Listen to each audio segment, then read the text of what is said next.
정부의 대출 규제가 다시 한번 현실을 강타했습니다.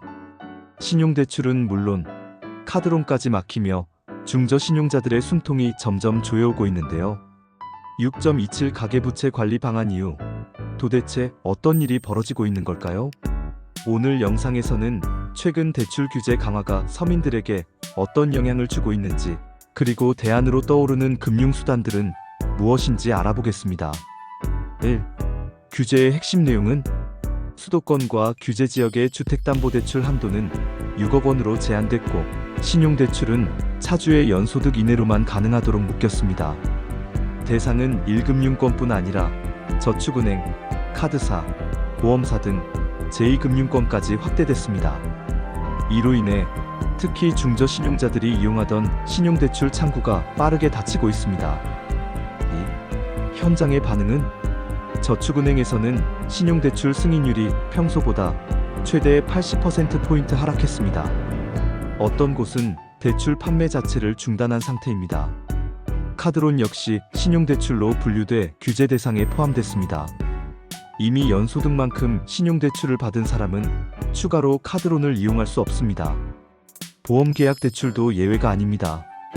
농협생명은 종신형 연금 상품의 대출 한도를 해약 환급금의 95%에서 50%로 낮췄고, 삼성화재는 일부 약관대출 한도를 30%로 줄였습니다. 그 결과 갑작스러운 규제로 긴급 자금이 막힌 서민들이 대부업이나 불법 사금융으로 향하는 일이 실제로 벌어지고 있습니다. 3. 예외는 없을까?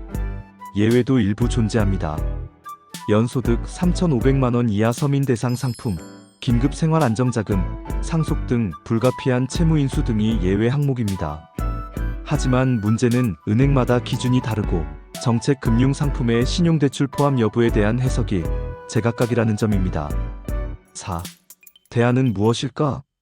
첫째, 자동차 담보대출입니다.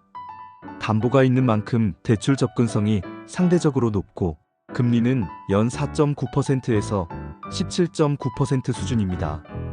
5월 2분기 조회 건수는 1,300만 건을 넘기며 역대 최고치를 기록했습니다. 둘째, 온투업, 즉 PEP 금융입니다.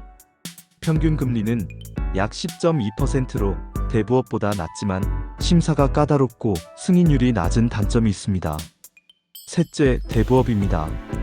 평균 금리는 약 13.8% 이상이고 자금 공급 능력에도 한계가 있어 대안이 되기엔 부담이 큽니다. 결국 온투업에서 거절되면 대부업으로, 대부업에서도 거절되면 사채 시장으로 이어지는 구조가 현실화되고 있습니다. 정부는 이번 고강도 대출 규제를 통해 투기성 대출을 억제하고 실수요 중심의 건전한 대출 구조를 만들겠다고 합니다.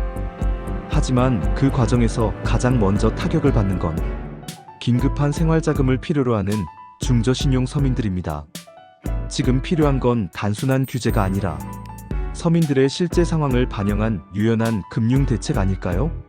오늘 영상이 도움이 되셨다면 좋아요와 구독, 알림 설정 부탁드립니다. 여러분의 생각도 댓글로 남겨주세요. 지금의 대출 규제, 과연 잘 되고 있는 걸까요? 감사합니다.